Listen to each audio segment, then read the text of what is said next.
ورحمۃ اللہ۔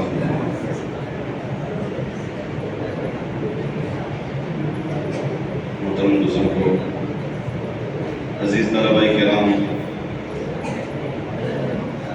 جو باتیں میں سوچ کر کے آیا تھا وہ ساری باتیں مفتی ارشد صاحب نے کہہ دی۔ میرے سمجھ میں نہیں آتا کہ میں کون کیا۔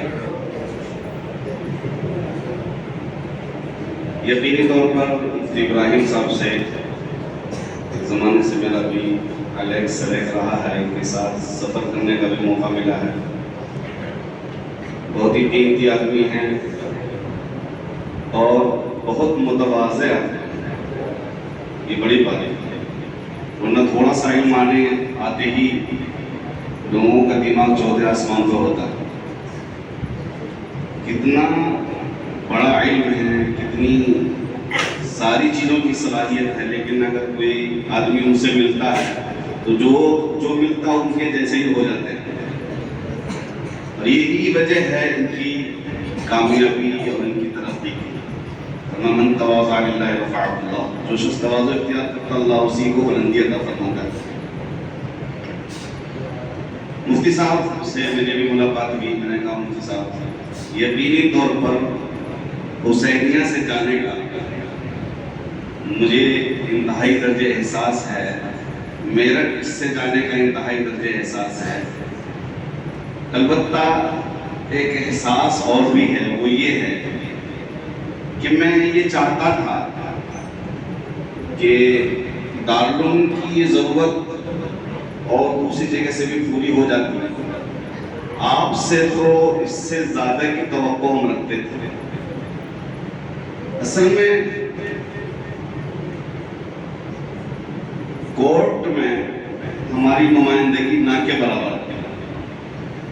ابھی چند دنوں پہلے جب بابری مسجد کا مسئلہ ہائی کورٹ سے حل ہوا تھا، آپ کو یاد ہوگا، تو ہائی کورٹ نے فیصلہ دیا تھا کہ اس کے 3 حصے کر دیے جائیں، ایک حصہ مسلمان کو دے دیا جائے اور 2 حصہ غیر مسلم کو دے دیا جائے۔ میرے بھائیوں، معلوم ہے یہ 3 حصے کیوں ہوئے تھے؟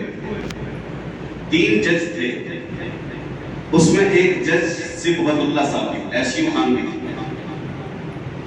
انہوں نے زکوٰۃ فاؤنڈیشن کے پروگرام میں کہا تھا، جو ان کا بیان منصف اخبار میں چھپا، انہوں نے کہا کہ اے میری قوم کے لوگوں، اگر تم کورٹ میں نہیں پہنچو گے تو تمہارے بارے میں کوئی سوچنے والا بھی نہیں ہوگا۔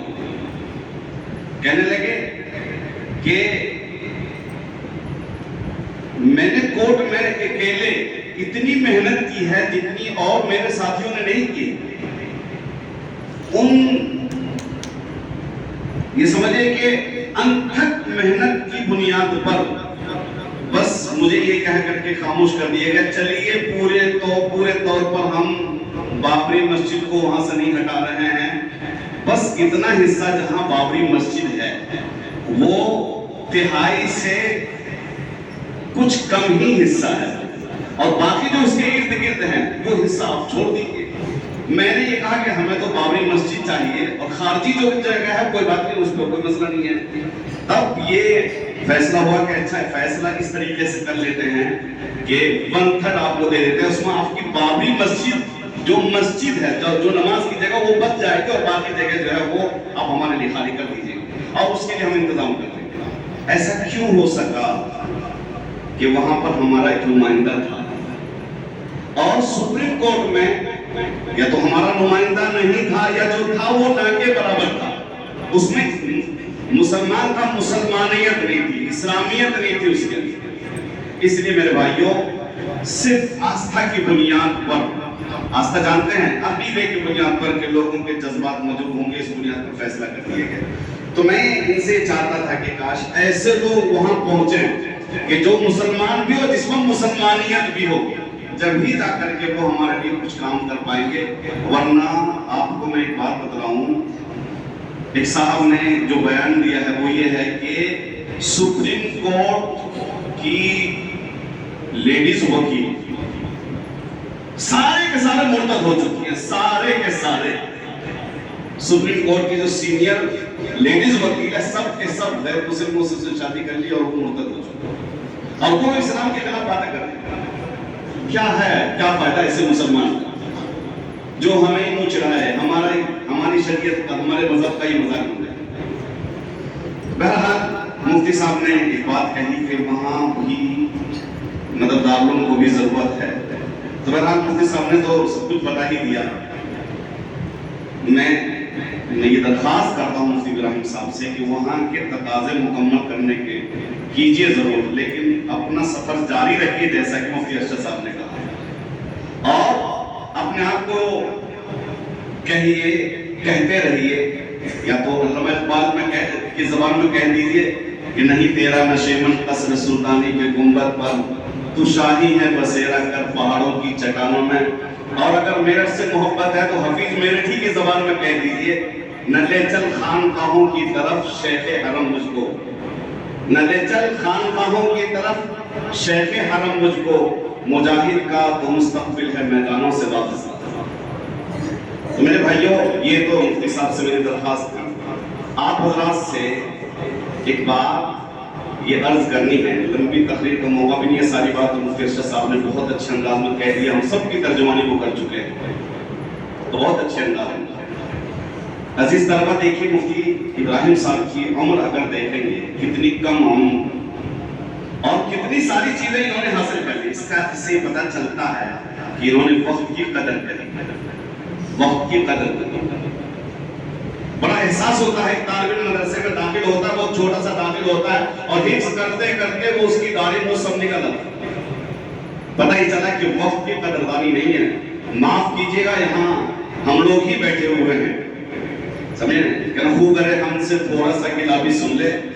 हम लोग हमारे मदरसों में वक्त बहुत ज्यादा खराब हो रहा है, तलबा इकराम बहुत वक्त अपना खराब कर रहा है, हिफ्ज़ में तालीमी सारी जिंदगी को खराब कर लेते हैं। अगर कोई तालिब इल्म ऐसा है कि जो मुफ्ती इब्राहिम साहब जैसा है, तो या कहते वो लोग जो अपना वक्त काम में भी बना लेते हैं। तो याद रखो, वक्त की कदर करो जैसे मुफ्ती इब्राहिम साहब ने वक्त की कदर की, और अपने लिए अपना एक ख्वाब, अपना एक मंजिल चुनो, अपना एक मिशन बनाओ और खुद उस पर चलने की कोशिश करो। यानी मंजिल पे पहुंचना है तो चल पाओ से अपने, मंजिल पे पहुंचना है तो चल पाओ से अपने, कब तक के कोई रास्ता हमवार करेगा। खुद अपने पांव से चलने की कोशिश करो, खुद अपने प्लानिंग करो, उसके लिए जिद्दोजहद करो, उसके लिए असबाब और वसाइल तलाश करो और आगे तक पहुंचने की कोशिश करो, वरना तो आप आगे पढ़ेंगे अल-वक्त अस्मनु मिन अज़-ज़हब, ये तो पढ़ेंगे आपके वक्त जो है वो सोने से ज्यादा कीमती है। अलबत्ता एक अंग्रेजी फिलोसोफर ने कहा, these waste the time waste to him। इसका मतलब ये है, वक्त बर्बाद करके छोड़ेगा, वक्त बर्बाद करके छोड़ेगा वक्त बर्बाद करने वाले।